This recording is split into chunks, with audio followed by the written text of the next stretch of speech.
guess we'll get into things. Welcome everybody to another week of Future Group Friday. Let me know if the music is too loud. I was messing with some settings during the.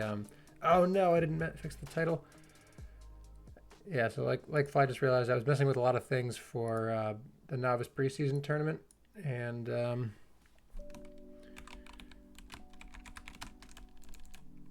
I didn't fix that before today, even though I said I was going to. So we are Future Group Friday. I forget what I usually put on these. TagPro development updates, feedback, Q&A, feature building. Good enough. All right, that's updated. I hope. Oh, there it is. Okay, good. So yeah, welcome everybody to another week of Future Group Friday. For those who have not tuned in before, this is a recurring stream where I, Cheese Doodle, talk about recent updates going on behind the scenes on TagPro. So it's a group summarizes the Future Group. We're basically just the group of developers and community volunteers who put together the plans and then the actual code changes to the site TagPro as we try to improve this game over time. So just for fun. But these streams are aimed at just communicating what those updates are, what we're working on, what we're planning to work on, talking about the next release that we have planned soon, and then we go through some feedback stuff, community suggestions, and bug reports, and then we finish up with a feature building session where we talk about some longer term or loftier goals that we want to add in the future. So yeah, the reason that I sound a little scuffed and I have an ice pack to my face is because I had a minor surgery a few days ago. I probably should have canceled the stream, but I didn't. And so we're here, and we're going to have a great time. Ignore my swollen face while we're at it. But yeah, so we're going to start off, as usual, with our development updates. And before that, let's actually talk about the development timeline, because I've talked about the next release for a while now. Last week, I think my update was that we were about 2 to 3 weeks out. And the good news that I have to share is that we're actually cutting that down to just 1 week out. So we're going to be going live most likely next week. We're thinking potentially a Thursday release, depending on how testing goes over the weekend. So if you are just here to care about that, you can stop watching now. You're good to go. Next week is going to be the release unless the testing goes horribly wrong. And that release is going to include the shop and a few other things that we've been talking about on these streams. If you are interested in joining the testing session and you are not already opted into the Future Group testing role, you can go to the homepage, find the Discord link at the bottom here on my screen, and in that server you can find the announcements channel, and then there's a role assignment channel where you can pick Future Group Tester, and you will get notifications when we are planning to start our testing sessions. So if you want to join in, see things before everybody else does, that is the way to go. Shop getting done does make Steam scary close in the rearview mirror. Yeah, it's coming. It's coming. I was just poking around last night on Steam trying to figure out how to get the pre-release stuff up and running, because the Electron app's not that hard. Really, most of the time that's going to be spent before the Steam release is going to be spent on ensuring the release goes well. Getting it on Steam, again, not the hard part. We've talked about this before. We want to make sure that we get the game on Steam and people actually receive it well and it looks good, and it's kind of the kickstart, the re-kickstart that the community needs to actually get back on the map. If we just put it on Steam and say, okay, we did it, that's not really what we're going for here. So we want to make sure it's worth our time. And when I say our time, I mean the last 5 years of prepping for this damn thing. So yeah, we'll go from there. But let's talk about, yeah, and Fly, we'll talk about that as well for the non-dev updates this week. But for development updates from the last week, that's going to take us back to the 8th of May. And again, if you've been watching these streams, as some of this might be repetitive, there are a few new things you have not heard of, though, so stick around for a minute. On the 8th, we have... I'm not going to talk about this much. A whole lot more back and forth on the feedback tab. This widget bot thing has ended up being a bit of a nightmare to implement, in truth. It's not fun. And then we tried to update the feedback system for submitting requests through the site, which we're using our own bot for because widgetbot doesn't offer that. And Discord documentation, a little bit lacking, in truth. So we were able to fight our way through it. It looks a whole lot better than it did a month ago. And that is finally done. The only reason we haven't actually merged it down yet, despite going back and forth over the last week, is that Widgetbot has been down for the last 36 hours, so we haven't been able to actually see that the changes we made work properly. But assuming they do, which I think they do, then we'll be good to go on that. Definitely by the release next week, obviously, hopefully within the next day or so. We have a branch that was opened that may or may not make this release. I think it's going to depend on a quick review, but for the casual leaderboards, we've received a request to make it a little bit more clear who is above and below the cutoff to earn these flares. So in the past, it was pretty obvious because it was just the top 3 for every category, and you just knew the top 3 were going to get it. But now that we've added the top 5, top 10, and then top 20 for the season, it's kind of hard to tell where you actually are relative to that cutoff. So what we're doing is we are adding in a thick line that kind of shows the border between in and not in, and then we're adding a soft background color to the players who are in that top X spots, so it's very obvious when you log on and look at casual who is and who is not going to earn those flares when the board resets. So we still have 30 days left until the season reset, but we did have a recent monthly reset a couple weeks ago, so you can see we are awarding more than we used to in the past. So good change. Nothing like a big thick line as a goal. yeah, it's gonna be good. So that should be in. If not this release, then the next one. But it is almost done and ready for review. We just had a little bit of back and forth. Shout out to Nabby and Oddball for working on that. We have a review came in and it was merged down to notify users that there is a notification feature. So right now, if you go to your profile and you check the, where'd it go?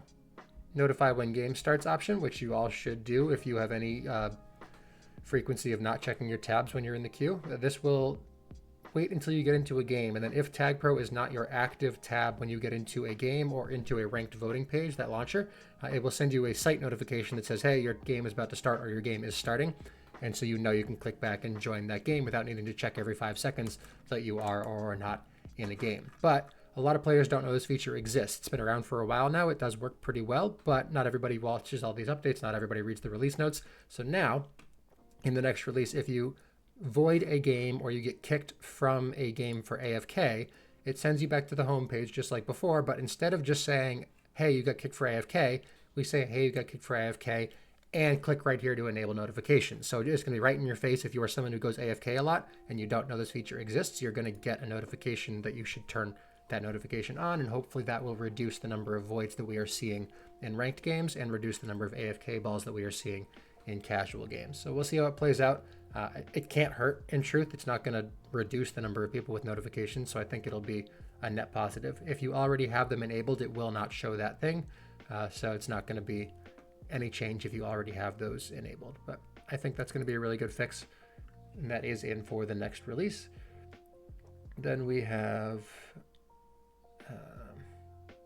more Discord bot stuff, back and forth, updates to the cutoff line. We found just some cleanup of old code. I think I talked about this 2 or 3 weeks ago. We found a bunch of old code related to the way that the game server talks to the joiner, just communicating what's the status of every player in those games, if they are active, if they are AFK, if they need to have a replacement for a ranked game, all that stuff. There are just some old lines in there related to AFK code that weren't really relevant, because now the way that we count AFK players is by pretending they're not in the game. And that just tells the joiner, hey, we need to fill a spot in this game because there's nobody there. And so it will do that. But we had a bunch of extra fields counting how many players were AFK that just weren't being used. So just a little bit of code cleanup, and that is good to go. More back and forth on Discord bot stuff, more back and forth. And then we had a back-end only update for developers, which is just making it faster for us to copy production database stuff over to our local database, which I forget if I mentioned this one before. It's only relevant because we don't, how do I word this? If you go to TagPro right now, there is a database that has all your data. So you have your profile, you go to your profile, it's got all your stats. All of these numbers are stored somewhere in a database in some capacity. When we as developers try to update the site, we don't plug into that database because we don't want to do whatever we do locally for testing. We don't want that to impact your stats on the actual website, which hopefully makes sense. But because we don't have access to those, we have to build our own database locally, which can mean there are inconsistencies between the actual stuff that's going to happen on the website and what happens locally. Like maybe there's like a really old account with some old field name or some old stats that we don't have because we only started developing within the last year. So there's a little bit of a mismatch sometimes between what we have and what the site has, and that can lead to unforeseen bugs and errors. So to fix that, instead of trying to build our own local database from scratch, we take copies of the actual database and put them onto our computer. But if you just did that without thinking about it, that would be a huge security concern because there are things like IP addresses and other stuff in that database that we're not supposed to be giving access to just anybody or having them as downloadable files. So what we do is we take that snapshot and we mask all of the sensitive data, and we go through and we take out all the IP addresses. We kind of make them randomized, and we make sure there's no like email addresses, nothing like that ever shows up on a local database. And the process of doing that used to take about 7 hours to go through the full database and clean up all of those stats. The fix that just went in a couple of days ago was to do the exact same thing, but we did it in about 2 hours. So it's going to save us a lot more time with taking those snapshots and letting more developers do what they actually need to do without exposing any of your personal sensitive information in the process. So just a small thing to help speed up the development timeline. That's also really relevant for after releases, because if we're trying to fix bugs specific to stuff that we did not catch before the release, we want to know exactly what the site looks like so we can have it replicated locally, and then we can troubleshoot and figure out what's going wrong a lot more effectively. Now, nothing's going to change on the front end for that, but it is going to be better for us to help fix things after the release. So that's good to go. Merged down. And then the last thing that came in development-wise was just an update to the buddy stats, which I've talked about. It's been a little while since I talked about that one. I think we went quiet on that, but just talking about head-to-head stats. This is not going to make the release, so don't look forward to it too much, but if you're in a ranked launcher, it will say that certain teammates are good with you, or certain opponents are really strong against you, so that you kind of get a little snapshot of, oh, I'm really good with this player, I should play defense with them or whatever, or I'm always bad against this player, maybe I should lock in and play a little more. And that's also going to have a profile stats setting, so you can see the players you are best and worst with and against. So just a little fun thing that's not super critical, but I think people are going to enjoy it a lot. That will not be in for this release, but hopefully it will make the next release. So that's all for strictly development stuff. There were some non-development things that we were talking about over the last week. Fly mentioned one of them in the chat a few minutes ago. Search engine optimization, SEO, is a thing that TagPro has never really spent much time on. I don't think that comes as a surprise to many people, just considering the spaghetti code of a site that we've built over the last 13 years, but it does make a big difference when you are trying to get your name out there and trying to have other people find your game. And so what it is, just super quick summary, is making sure that elements on your site and parts of your site correctly identify what they are, so that search engines can find that information and then use it when a player searches free web game. They find TagPro versus finding something else, because we have put the correct information on our site for a search engine to know that we are a free web game. So it's a lot more complicated than that. There is more to it, and there's a lot of a cat and mouse game and people trying to game the system, and people are in browsers trying to stop them from gaming it and back and forth. So it's, again, a lot more than that. Fly's going to look into it for us, but that should give us a little bit of a boost in just finding random people who are looking for things to do online, which is fun. So that went in, or not went in, that's going to be an ongoing discussion. We have another discussion going on right now related to stats in neutral flag. I think we're going to talk about that more in our feature building session today, so I'm going to skip over that for now. What else was there? But there was one other big thing, but I don't remember what it was. Look through my DMs real quick. Shoot, that might have been it.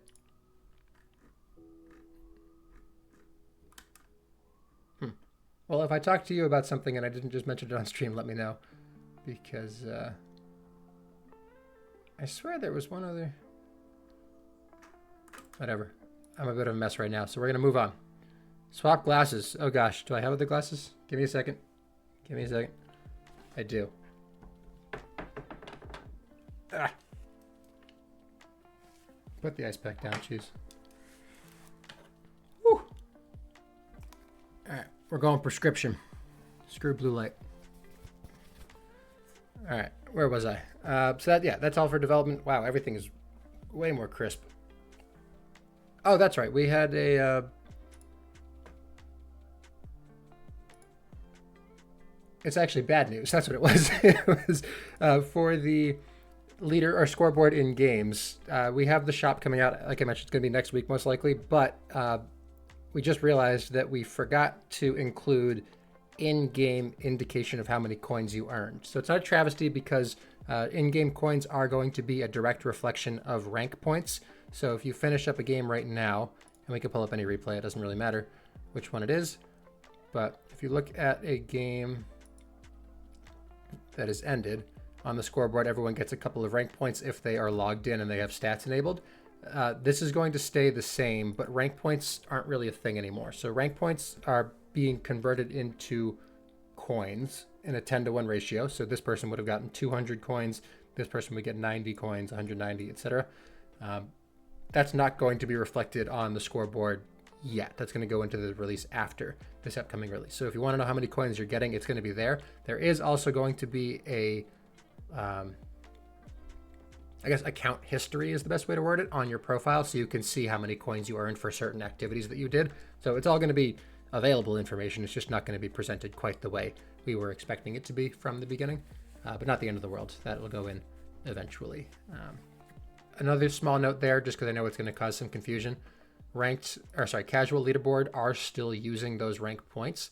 We're just getting rid of the name rank points. So these are not getting multiplied by 10. These are staying consistent, but the coins will be a direct reflection of the ranked points that you would have earned in a casual game. So that's probably going to cause some confusion down the line, but it's not going to change anything to how these leaderboards work, and the coins will get to you as you play ranked or casual games. So it's not going to matter there.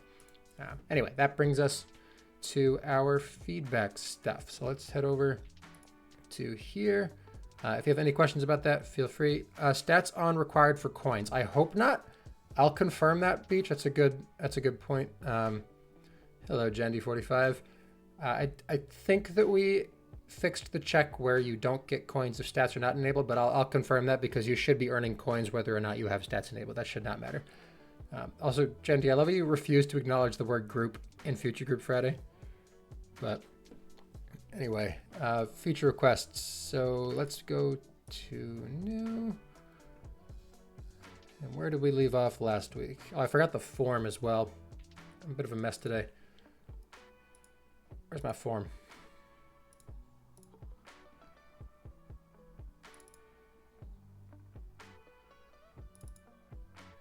Here it is. Still no responses from last week. That's okay. If you have any questions you'd like to ask me, feel free to submit this form and I will answer them on stream. And that's going to be in the YouTube comment section and on the Reddit post as well if you're watching this back. You had a banger feature request in Discord. Well, I'll get to that after we get through these candy board posts here, Josh. Fly says... Sorry, not Fly. Beach says tag pieces of 8. I don't know what that means. What happened to your face? JJ, I had a little surgery a couple days ago, and I'm a little swollen. I look like I had a stroke in truth, but I did not. I'm all good.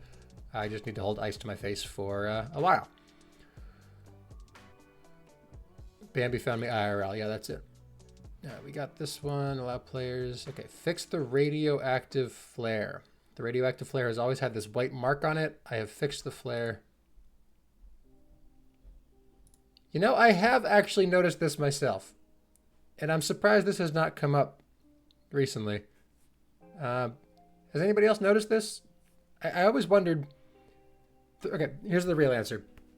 The reason I never mentioned this to anybody is because I was secretly a little bit afraid that this was intentional, because it was like a radioactive leak or something. I never really wanted to say anything about it. I did notice this, though, on the flare, and you can see it even if you go to the profile. I don't know how obvious it is from this zoomed out view. You can actually, you can see it from there. But right there, you can see that little white dot. Is it a crazy suggestion to do a cleanup pass on all flares, or can I propose updates to some flares? Because some are very not readable. I don't have a problem with that. I can't promise that I'll accept all of them, but something like this, that seems like an easy fix. I am curious. This is not something I can find right now, but if we looked back into when this flare was added, I wonder if there was another flare, like a bunny ear or something, that overlapped onto it, and that's the white that we're seeing. Like that wouldn't be out of the question that pixel lines up with the top of an ear or something like that. I'd be curious to look back and find the answer to that question. But yes, this seems like a very fixable thing. I've been afraid to talk about it, so I'm glad somebody else brought it up and let us make a ticket for that accordingly. Make sure we don't have one already.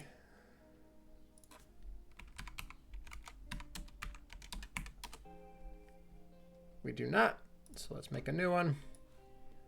Fix radioactive flare.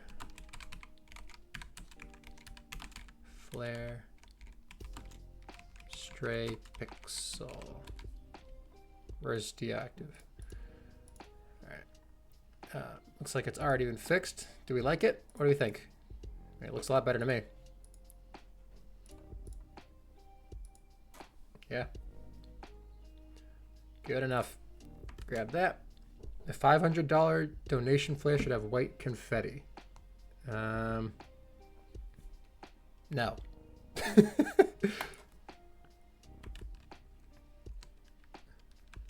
Updated PNG here. I don't think I need to say anything else about that. This is a, let's call it a medium priority. It's low effort enough that it's not going to matter what the priority is. Enhancement or bug fix? I don't think it counts as a bug. Yeah, all right. Create that, and then we'll say, oh, relevant candy board post. Ugh.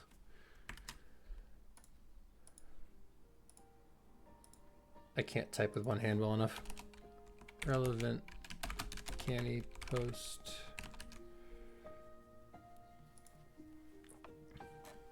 Ah, my face.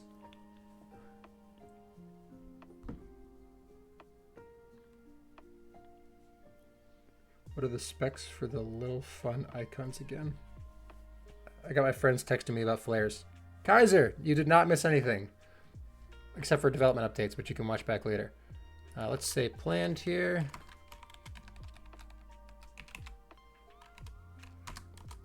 Ticket submitted internally. I am not writing more than that. I'm not up to it today. Let's make sure that actually posts. There we go. All right. Clean up you, clean up you. Fix reward. What is this? Is the site loading really slow for anyone else right now? What happened to my face? What happened to my face is I had a minor surgery, so I'm very swollen, so I am icing it. Hopefully it goes down soon. I look a little right now. If your team wins by 3 caps, you get a message of player name hot. Oh my god. Spare me. Spare me. No.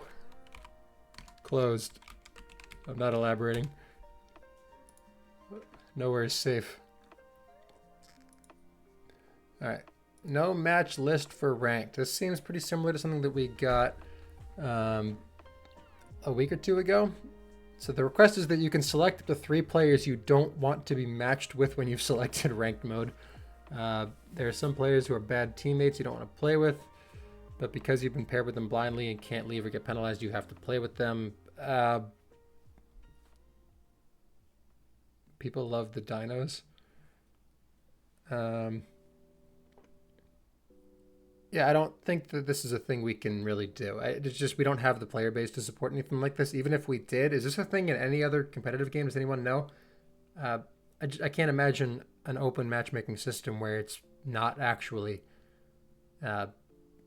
allowing anybody to do a match together. Like, if the best possible matchup is a player you don't like, it's just what it is, right? Closed.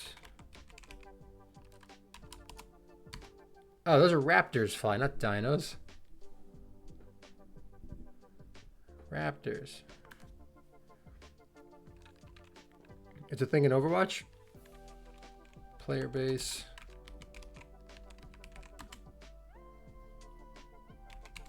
It's not currently. Does Overwatch allow like the chat blocking and all that? It's really like a play style block.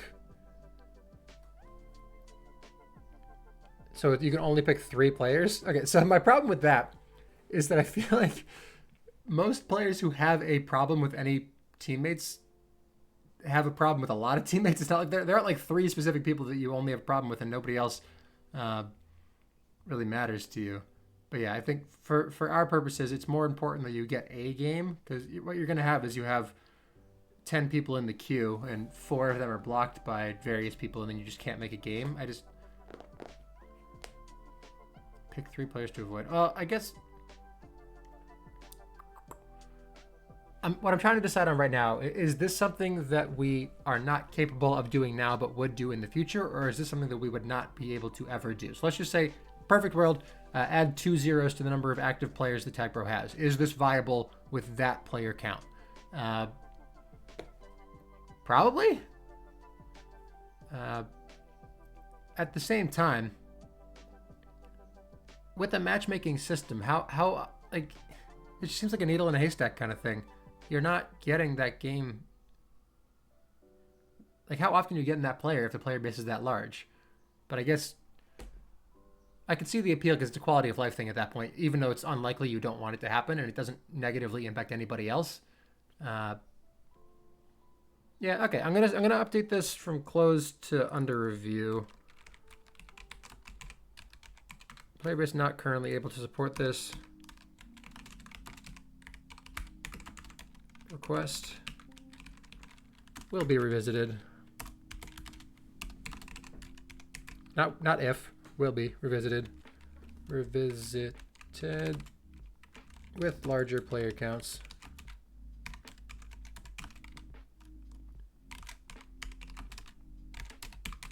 Yep, nailed it. There's some people who throw with certain teammates. If you can prove it, talk to the mod team, because that is against the rules. If you can't prove it, I can't help you. Next, April Fools. Have the ball move around the screen on a stationary map. So you just have everyone in spectator view while they're playing.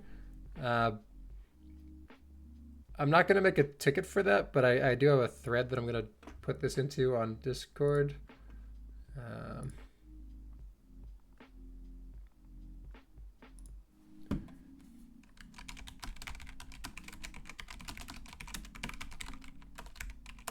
Oh, you're getting to see my face. Sorry, everyone. This is me when I try to smile. I can't move anything over here. Let's copy this real quick.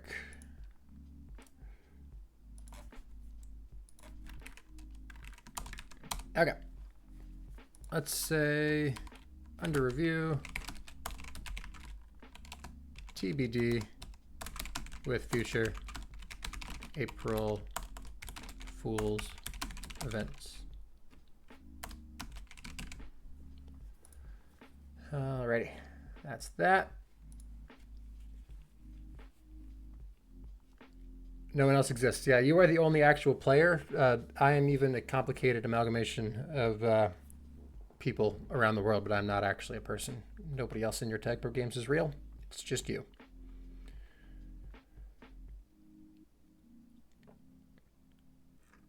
Minigame idea. Egg ball, gravity, half court. The egg is affected by gravity. Yeah, that seems doable. Submit that on Discord, and we'll get to it later. But for now, let's move off the candy board. Let's move on to Discord. And again, forgive me if I am a little bit uncoordinated with my Discord handling. We've got the feedback thread. There we go. Discord. Yes, nailed it. Ha! All right. So I've decided I'm not going to open these until the stream each week so that I can just see where I started last time. We've got add end date of ranked season to leaderboard. Is it possible to add this somewhere to the ranked leaderboard? Yeah, so like Bash says here, you can see when the season will end on the casual leaderboard, which I am not showing you guys. There it is. On the casual leaderboard, you can see on the right side, this is the exact same time that the ranked leaderboard will roll over, but we should improve that information to also show it somewhere on the ranked tab. I think that's a totally reasonable suggestion. But for the time being, if you want to know when it's going to roll over, you can check the casual leaderboard. But let's make a ticket for this because I think that is a reasonable suggestion. Add ranked season, or just add TagPro season end date to ranked leaderboards. The casual leaderboards currently display when they will roll over. This information for seasons matches when the ranked leaderboard will reset, but the information is not displayed on the ranked leaderboard. And then this is going to be a medium priority because that is good information for people to have, especially those who don't play casual. They want to know. That'd be an enhancement, and that is a relatively low effort because that information's all available already. So I'll make a ticket there. Discord feedback link is here. And we're good to go. So let's go back to Discord now. Let's add some tags. This is a feature request and it is planned.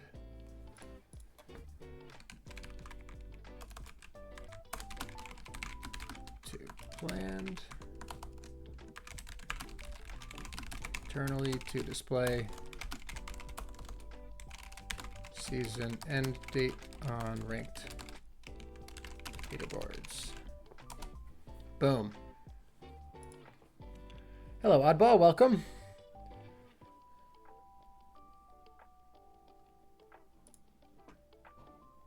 All right, what's next? We've got progress bar for ranked flares. Open in full view.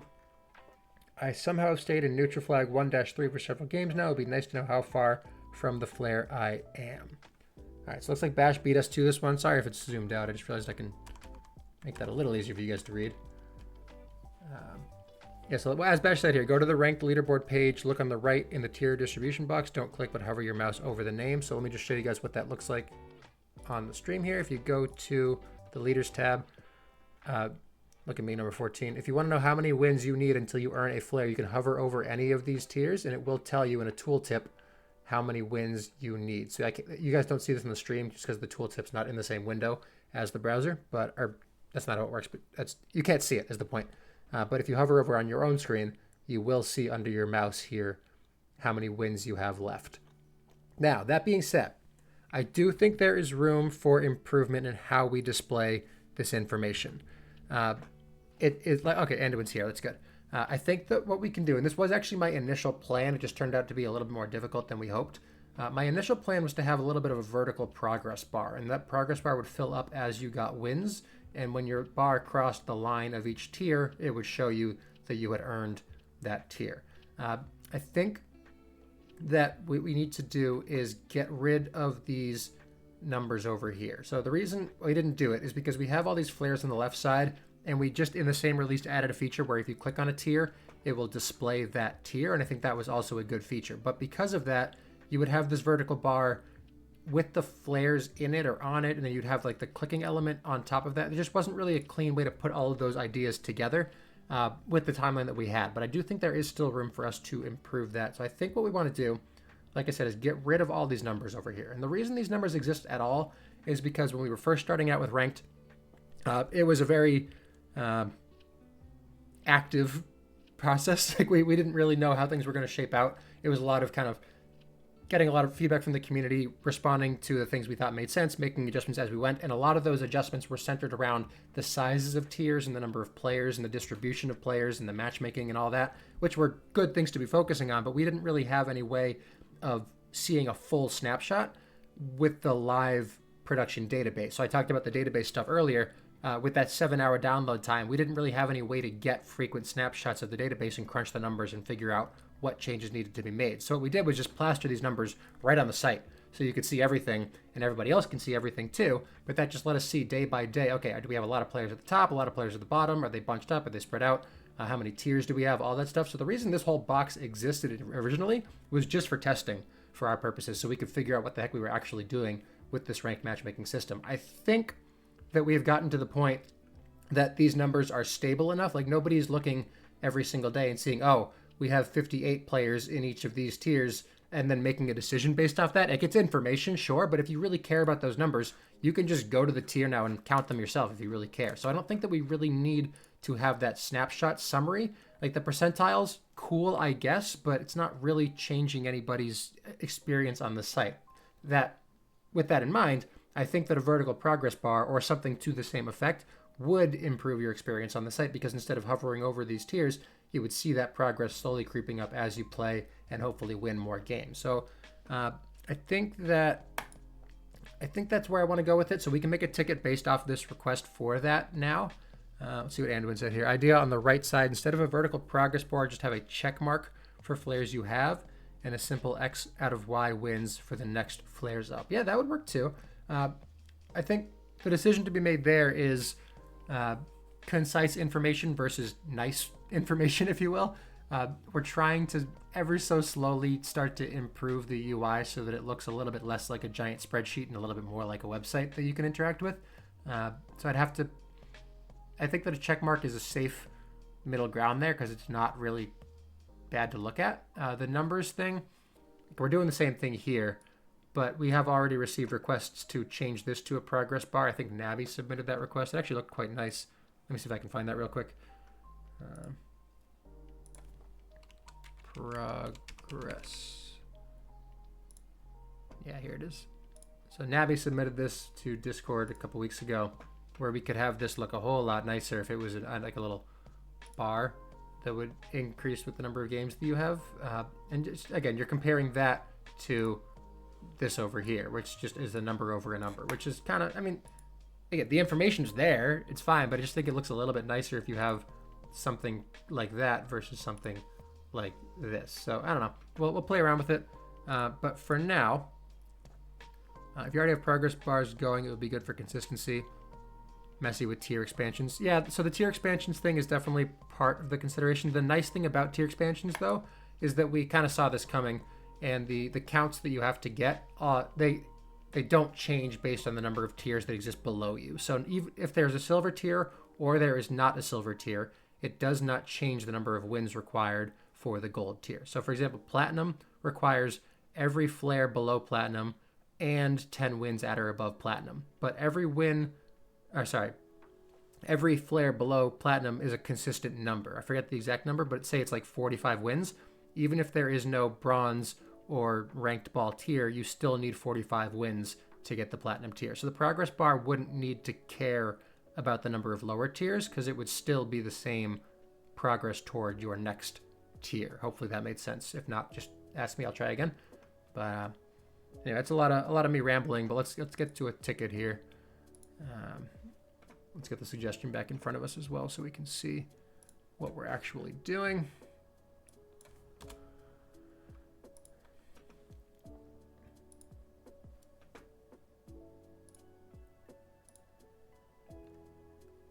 All right. Progress. Oh, you asked for a progress bar. Hold on. Now you're in my chat saying no progress bar. Hold on.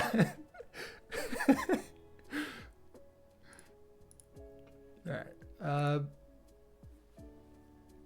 Progress bar for ranked players on ranked leaderboard page. What if you get silver flare, then iron is opened in expansion? You would need to back for iron but have silver, so the progress bar wouldn't clarify.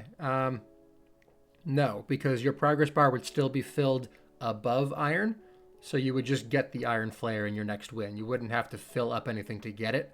You would just already be above it, and then your next win, you just get the flare. The reason we don't award the flare when the tier doesn't exist is just how the back end works right now. It just skips over the flare if that tier isn't present. So that wouldn't be hard from a visualization standpoint, because nothing would change for that. Yeah. On the right side of the, let's just get a screenshot of what we're talking about here.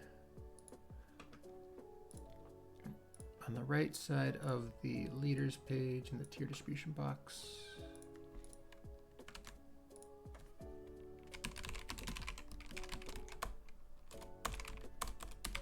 In the tier distribution box, replace the tool tips for X wins required for next. We should probably keep the tool tips so there's a little more information on hover versus just getting rid of them entirely.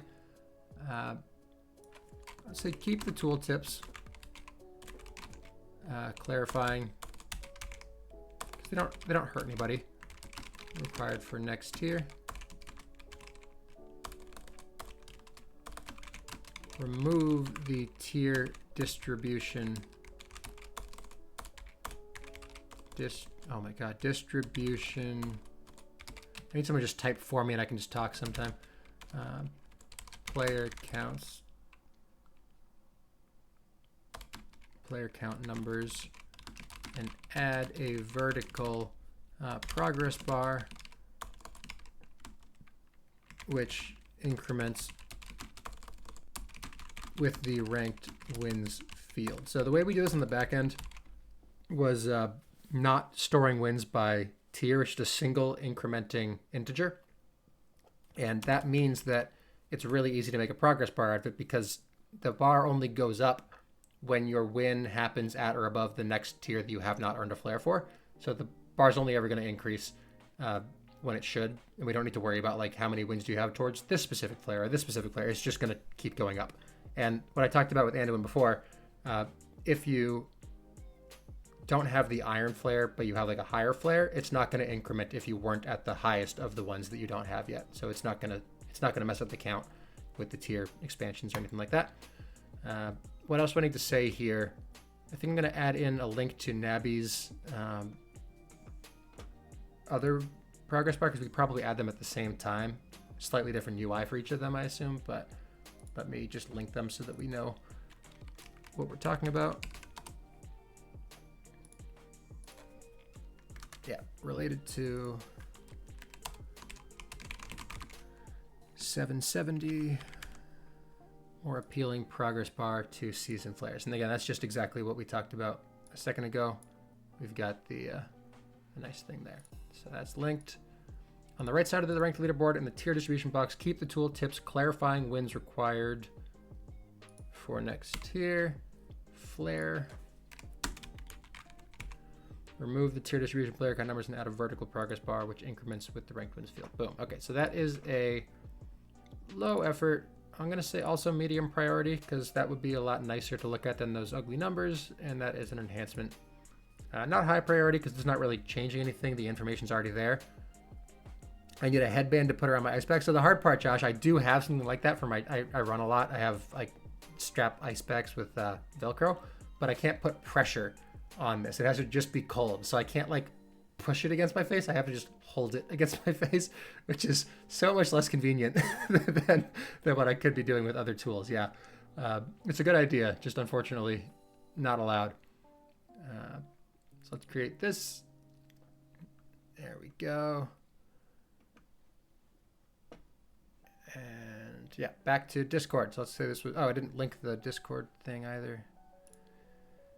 Oh boy, goodness. Copy.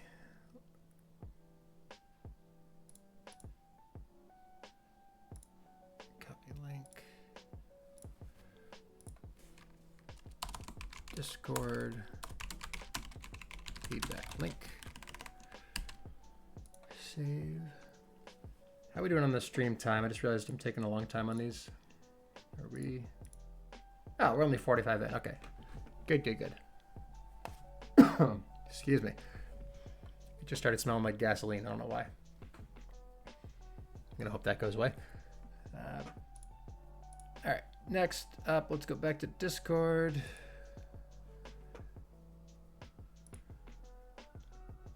We're going to say this is feature request. This is planned.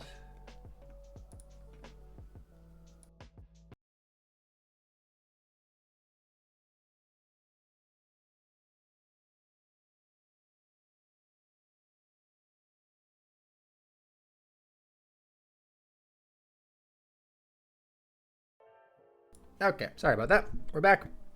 That is updated. Let's say status updated to planned. And honestly, I don't have the energy to type more than that right now, so we're just going to leave it at that. All right, what's next? What's next? Sort by date posted. Interactive tutorial, but for the home screen. This seems like it might be a little more in-depth of a request. I think there are a lot of cool features people don't even realize are a thing, unless they have been following the updates as they happen. Even then, still miss things. Things like hovering over flare. Oh, that's funny. There you go. Clicking on tiers to bring you to their section of the leaderboard. So that's the other feature we just looked at, which was if you click on this, it takes you to that section of the leaderboard. Nice. Oh, sorry, you couldn't see my screen. Whatever. You get the point. Clicking on tiers brings you there, making private groups, all the settings involved, texture packs, flares. Yeah. So they're asking for a tutorial that kind of walks you through all of the different things that you can do on the site. So my first thought about this is that it sounds nice. There's nothing inherently wrong with it. I'm just not sure people would ever really use it. Like, we've got the new user onboarding that shows people, like, pick their reserve name, pick their starter flare, shows them where the profile settings are if they want to change anything. I'm not sure people would really be interested in, hey, this is how you look at the different tiers in the ranked leaderboard, when they don't even know what ranked really is yet. Like, they just found the game, they're brand new. So this wouldn't be something you offer to new players. It would be something you offer to experienced players. And from what I know about players who have been playing a game for a decade, is that they assume they know everything. And they're not going to spend 5 minutes clicking through a tutorial for a site that they've been looking at for a decade now. So I'm not really sure who the target audience would be for this. Problem is with this during significant update period of development is having to redo the tutorial every update. Yeah, that's a good point as well, Josh. So then we've got all these things that we want you to check out, and we just talked about potentially changing one of those things. Now we have to add to our development process that we are going and changing this tutorial every time we change anything about the site. So I think that Oddball's on the right track here. More indication of like tooltips and making, I think what the real answer is a UI question. You can do more to indicate that certain pieces of information have more to offer.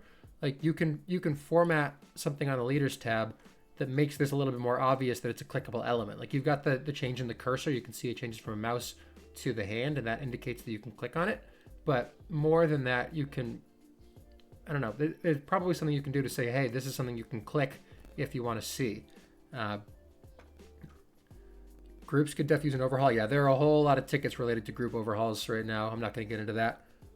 But yes, I think the groups are the biggest thing that are confusing and inaccessible. I think that the presets help a lot with that, but we can still do a lot more. And we do have tickets for some of those improvements in the future. For like the 5th time. Have they been overhauled fully? I don't know if they've been fully overhauled, but they could definitely afford to be. But yeah, so back to the request here, though. This is asking for a walkthrough tutorial. I just don't think this is viable right now. So I'm going to mark this as closed, but I want to explain why for this one. Updated to closed. Idea is not a bad one. However, the target audience of this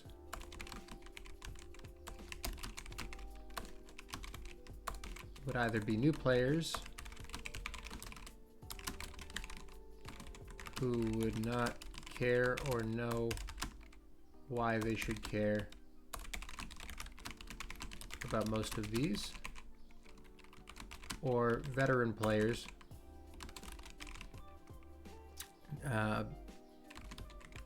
who mostly prefer to do what they already know. But that's the point. New players? What does that mean?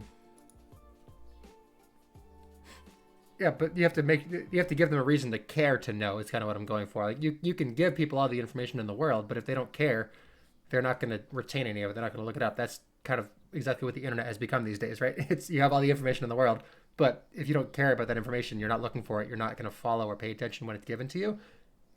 You're just wasting your time putting it together. I think an actual game tutorial, yes, but site tutorial for how to get around the website and what buttons to click, I don't think anyone's going to care about that enough to actually follow and do that. Older players might need info and update. Yeah, so that's the thing, is the older players who think they know what all the different buttons do because they were the same way for 5-10 years and now they've changed. Those are the players who should be doing something like this, but they're also the players least likely to even bother clicking on something like this. So I just don't think that there's an overlap between the players who need this and the players who are actually going to get this. So for the same outcome here, desired outcome, we need to focus on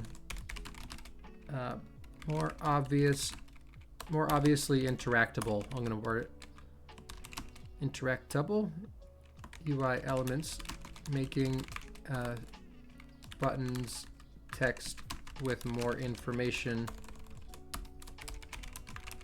look like they have more information or functions.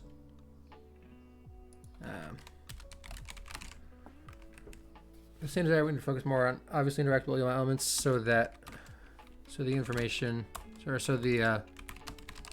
picked up naturally instead of forced onto users. I think that covers what I'm trying to say well enough. So this is a feature request. I am going to close it. But the way Discord works is these do still exist. So if you ever wanted to go back to something, we can in the future. Not going to lie, I probably wouldn't have looked through a whole tutorial to see if there's a way to check. Yeah, exactly. So you want things to you want people to use the site and then learn things as they use the site versus saying you need to learn this to use our site. You don't want to add more barriers to entry to do the things that your site does. If people can't figure out how to use something without being walked through it from start to finish, it could probably be improved or written a little bit better so they can just naturally use it when they come to the site. That's just a general UI best practice that I've been trying to learn as I get into this world here. But yeah, that's where my head's at with this one. So let's move on to the next. We've got, wow, a lot of requests this week. My goodness. Priority selection between ranked CTF and ranked NFQ. I'd like to be able to tell the joiner which queue I'd want to be placed in, even if I'm queuing both. Sometimes I feel forced to queue neutral flag just to get a game at that time, but I'd prefer if the joiner would try to make a CTF game if possible. I'm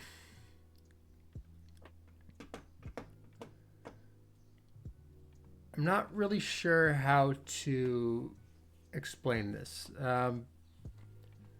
There is already a secret priority behind the scenes. CTF games are higher priority than neutral flag games, if I'm not mistaken. So if the joiner has two completely identical games to pick between in terms of quality of the matchup, wait times, and all that, it will pick the capture the flag game.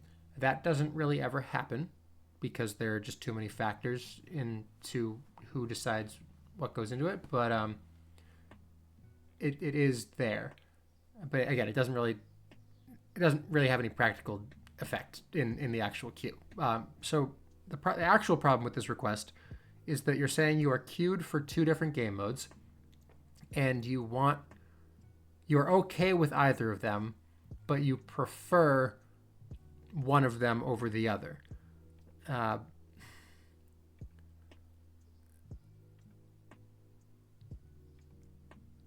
But the problem is if you're waiting and you're not getting into a game, that means that neither game mode is ready to give you a game.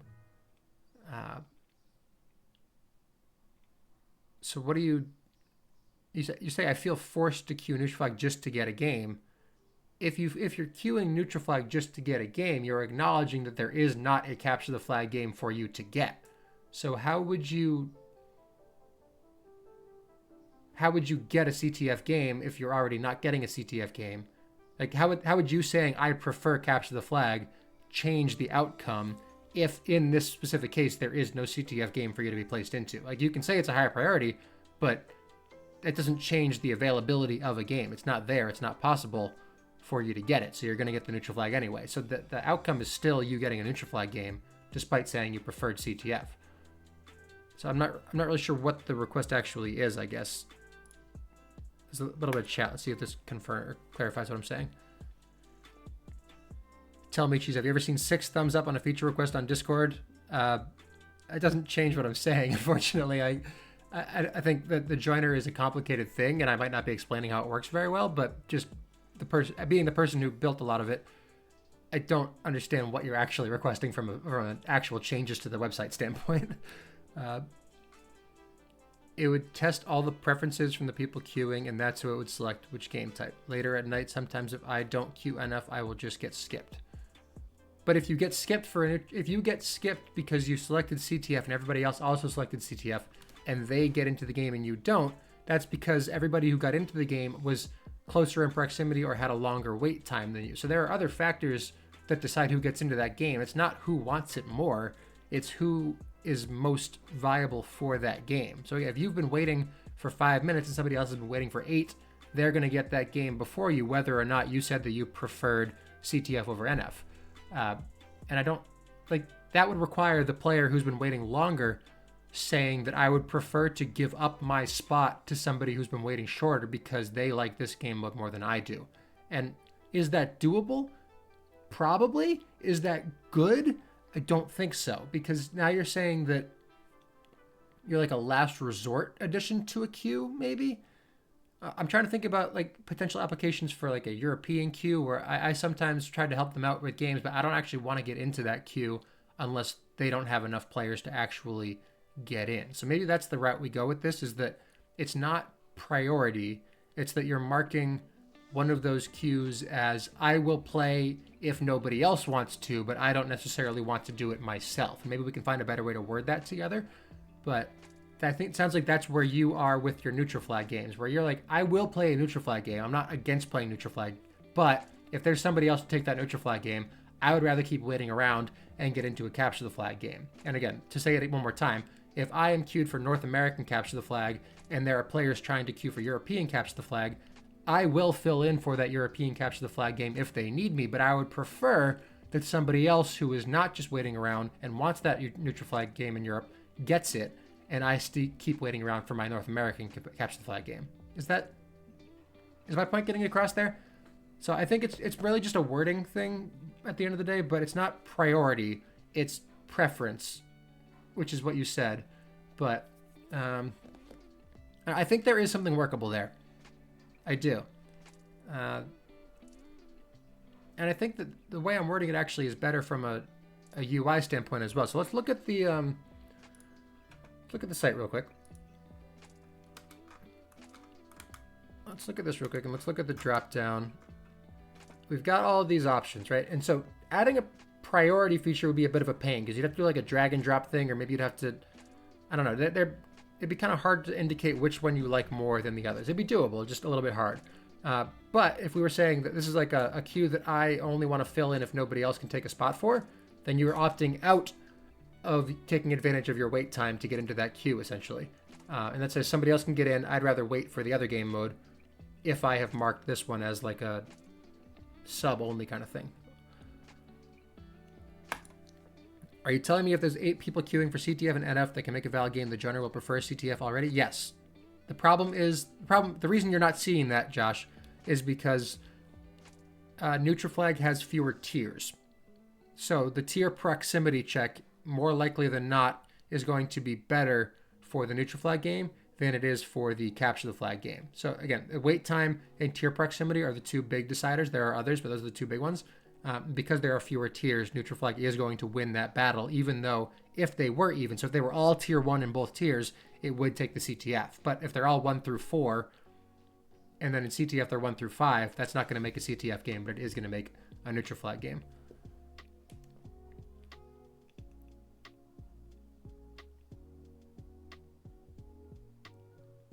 Yeah, that's exactly what I'm saying, Josh. Late at night, you're only getting a neutral flag queue because most of the players who are queued up are in tier 5 and 6. And if you're in tier 1 and 2 in capture the flag and they're tier 5 and 6, the joiner's never going to make a game with you together because that's just not competitive for CTF. But in neutral flag, there are only 4 tiers. It's going to put you all together because you are eligible for games together. Welcome, Name. First time chatter. Name 333. You think the issue here is the people like CTF? Yeah, known neutral flag stan. Name 333. Get off your high horse. But anyway, I think, Josh, that your initial suggestion does not work, but I think that the idea that you're going for is viable in a different framing. So I think what I'm going to do is table that suggestion because I want to talk about it next week on stream. I think that would make a good in-depth feature building session. So let me write that down on my little planner here and say that, how do I want to word this? Marking myself as a sub or marking myself as mark queues as last resort is how I'm going to word it. Mark select queues as last resort, which basically just says I am okay playing in this queue, but if there's anybody else eligible for a game, I would rather they get the game over myself because I want to be waiting for something else in the meantime. I think you explained it, but I don't understand still. I am dumb. I think I'm going to pause and we'll explain it more on stream next week with the feature building session because thankfully it makes a lot of sense in my head and I'm the one who'd have to build it if we did this. So I'm pretty sure we have something here. I'm just not going to spend too much more time on it right this minute.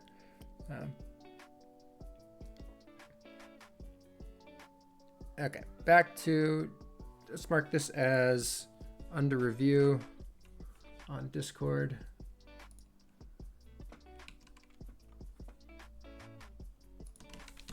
That is updated to, oops, under review. This will be the focus of the feature building session.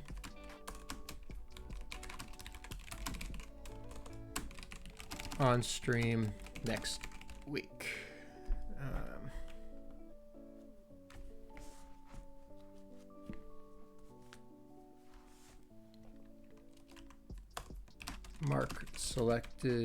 Mark select queues as last resort. Okay, there's that. Almost done, guys. 3 more.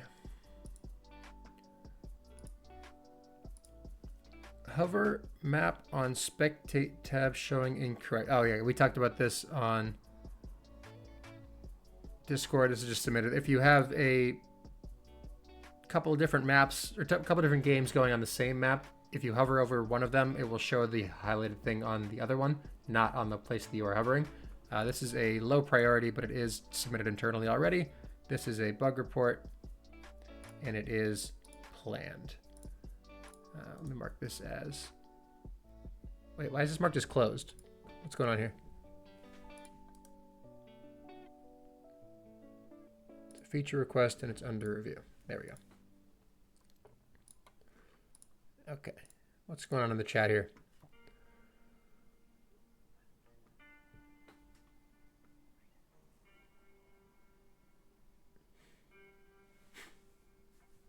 Add it to the pile of things that wouldn't matter with a bigger player base. Yeah, unfortunately, that's a very large pile. But we're trying. We're trying. Minigame idea, basketball. Oh, wait, this is from... You added things to my workload while I'm on stream? Unbelievable, Beach. No, you're good. No, yeah, I think that I'm gonna... What do I want to do with this? So two-part problem here. Gravity, or egg ball, first of all. There is a ticket that has been opened and has been not started necessarily, but we have played around with how we would do it for customized maps for egg ball. And so what would have to happen there is that would have to get done and added to allow different maps to have the egg ball settings where the tiles score with the egg and all that. Then we would need to add compatibility for egg ball and gravity. So it's a two-step thing. We wouldn't be able to just build this right from the start. We'd have to do the first one, and then we could explore doing this afterwards. So I'm going to mark this for now as under review.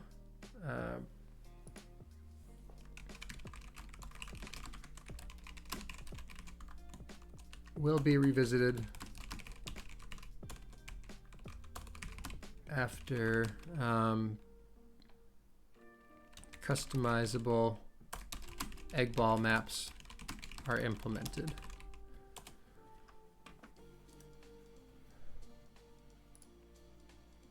There we go. Okay. Oh, another one.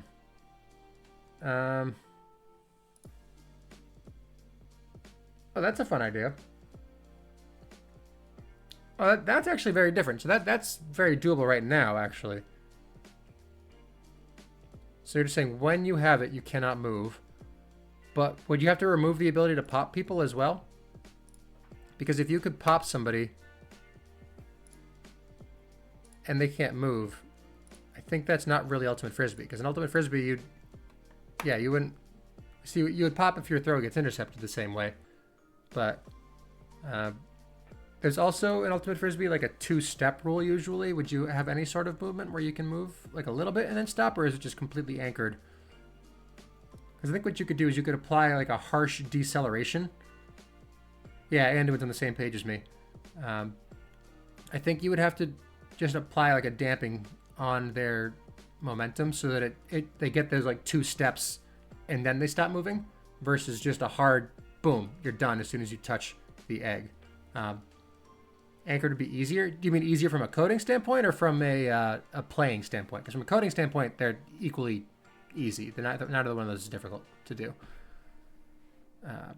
If you're saying from a playing standpoint, I want to hear what you have to say, though. So why would it be easier in terms of like predicting when you're going to be throwing it next or something? Like what's easier about that?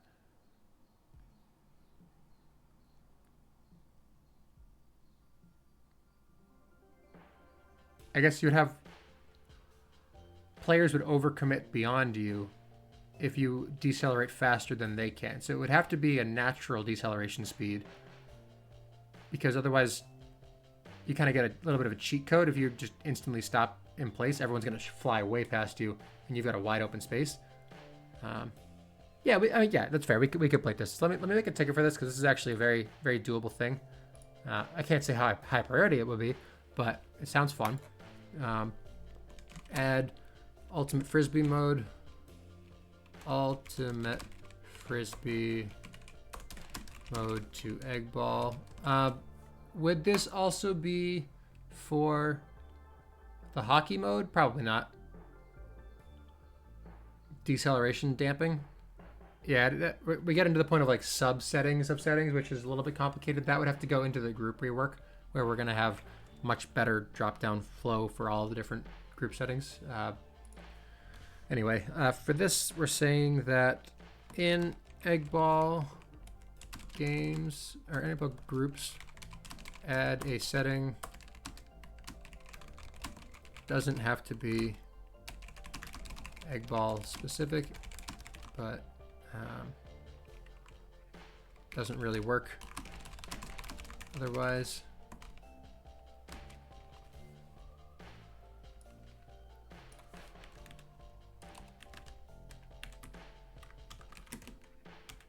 Oh my god, I cannot type. Add a setting to decelerate players while holding the egg. When the egg is received, player inputs still register while they have momentum. Whoops. But a max braking force as if they were holding the direction opposite their momentum is applied until they stop moving. The player can continue moving once they have thrown the egg. This will also require disabling contact pops, egg ball. I am concerned there's a small edge case of how long are you allowed to hold it before something happens, because you could just get the flag or the egg and just sit there and nobody can pop you. So you would have to say like 3 seconds and then you pop or something like that. If the egg is held for longer than X seconds, the flag carrier pops, or the egg carrier pops, and the egg, is it transferred to the nearest player, or is it just left on the ground where it happened? I'm gonna say left on the ground where they were placed.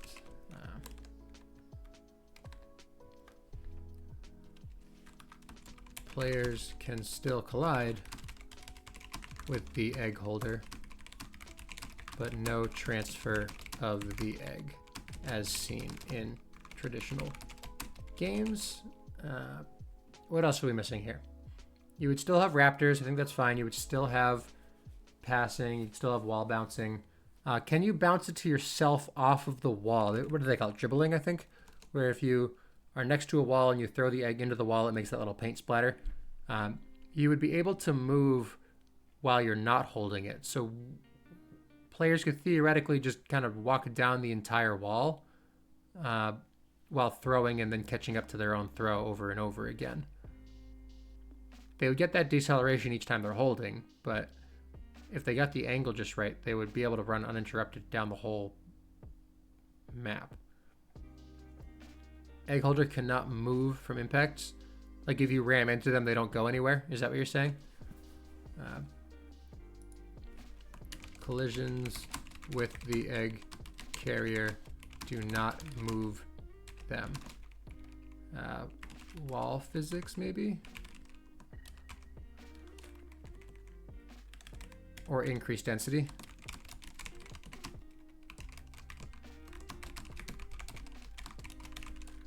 Yeah, okay. How do we fix the dribbling problem, though? I think that's a big thing that would need to be worked out before this is viable.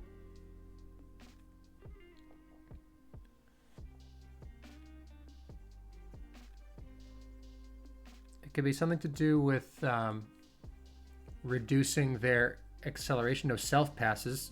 Is that a rule in Ultimate Frisbee? Can you toss it like way down the field and then catch it yourself, or is that against the rules? Because that'd be an easy one. Okay, let's go with that then. No self passes. If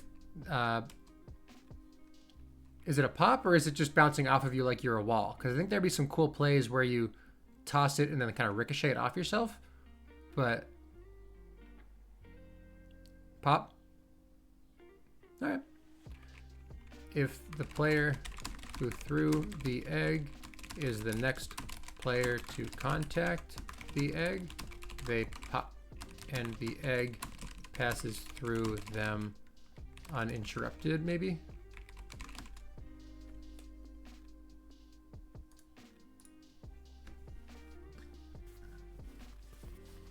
Yeah, Name, I guess that's what I'm asking there, is I'm saying it passes through uninterrupted, but would it be better if it does register that it hit you and you pop? We can do either of them. Which one do we think is a better mechanic?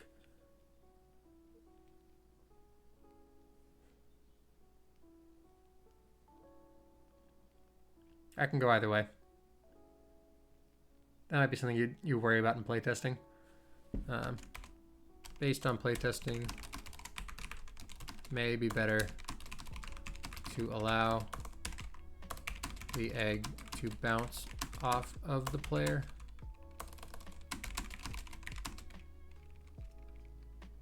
while popping them.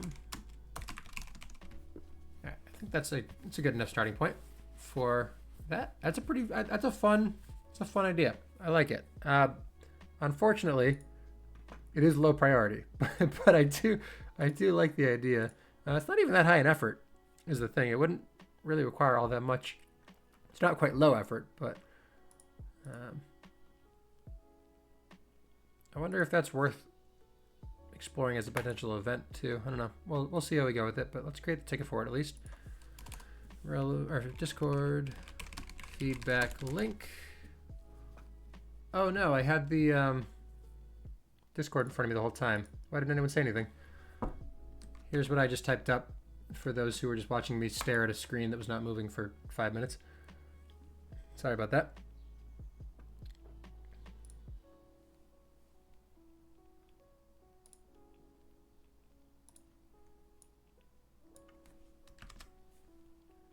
Get the link there.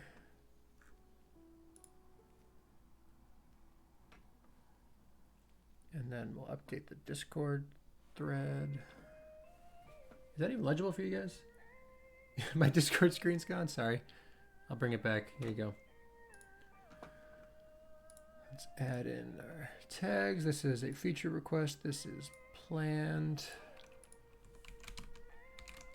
Status updated to planned. Okay. So we only have about 10 minutes left, and I'm going to be honest, I am kind of exhausted, so I'm probably not going to do any feature building this week. I think we've kind of done feature building anyway at the end here. So let me just check the Future Group Friday form, make sure I didn't get any questions. I can feel my face swelling up a little more as well.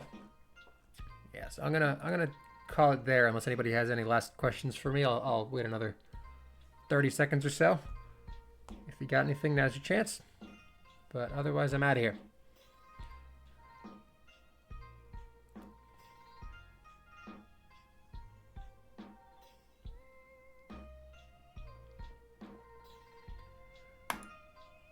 Thank you, Beach. I appreciate that. Thankfully, not a lot of pain. It's just swelling, so it's all good. But yeah, that brings us to the end. So thank you, everybody, for tuning in.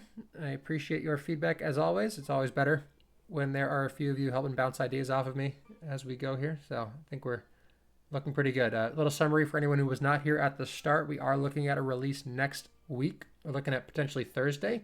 Testing will be over the weekend, maybe early next week, Monday, Tuesday as well. If you are not opted into the Future Group testing role, please go do that. If you don't know where that is, go to the homepage, go to Discord, and then go to the role assignment channel on the Discord up at the very, very top. And you can opt into Future Group testing. You'll get notifications for all of our testing sessions, and you can see the shop before anybody else does. So hopefully I'll see you all there. If I don't, I'll see you in pubs at some point, I'm sure, or I'll see you next Friday. But have a nice rest of your day. Enjoy your weekend, and I will see you all later.